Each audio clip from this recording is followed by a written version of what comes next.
I've read this short story called The Story of an Hour. It's written by Kathy Chapin, and the story is about Mrs. Marland, who lives together with Mr. Marland. And one day Mrs. Marland receives a telegram, two telegrams about the death of her husband, and when she receives these letters, she gets so happy that she goes into her room and just screams, "Free, free, free," because she's so happy about it. And of course, that's a sign of that she has been depressed by this marriage, and the husband have told her what to do throughout the years or something like that. And while the Mrs. Marland is screaming freedom on her room, she's in her room. Her sister comes into the room and says that she should just try to keep the voice down and be more quiet, because everyone could hear her. And then she tries to be more quiet, but she's just so happy that she can't really control herself. But then all of a sudden, Mr. Marland into the house and come into the room where Mrs. Marland are celebrating his death. And then she gets so extremely overwhelmed that she just get a heart attack and actually dies because of the joy.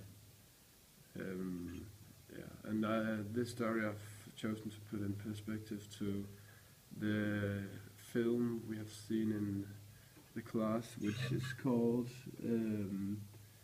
A Persistent Woman, who and this film was about a woman who was married to a man who was always late, and one day when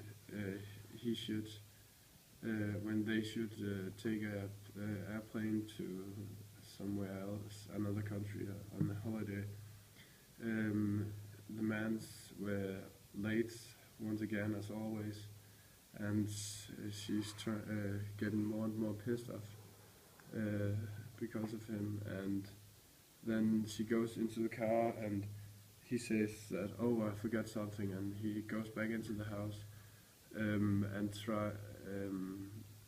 then he don't return to the car, and then the woman goes up to the house, and when she come near to the house, she can hear him scream for help, and she's looking through the post the mail slot, but as a viewer we can't see what it is that she's seeing, and then when she returned from the holiday, she find him dead on the elevator skag, in the elevator skag. And that is also the reason why I've chosen to perspective to this movie is that, or this film is that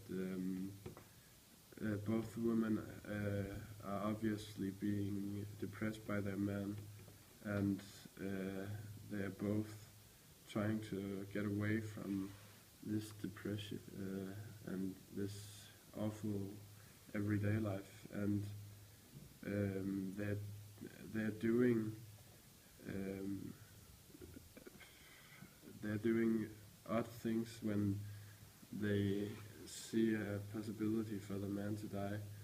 For example, the women, the Mr. Howard, she celebrate, and that wouldn't be typical if your husband or wife died, and the other way around. In the movie, in the film, the woman, she I think she can see him, and she obviously hear him scream for help, but she do not help him, and that is also that is not traditional. Everyone would probably help their one and only if they was stuck in an elevator.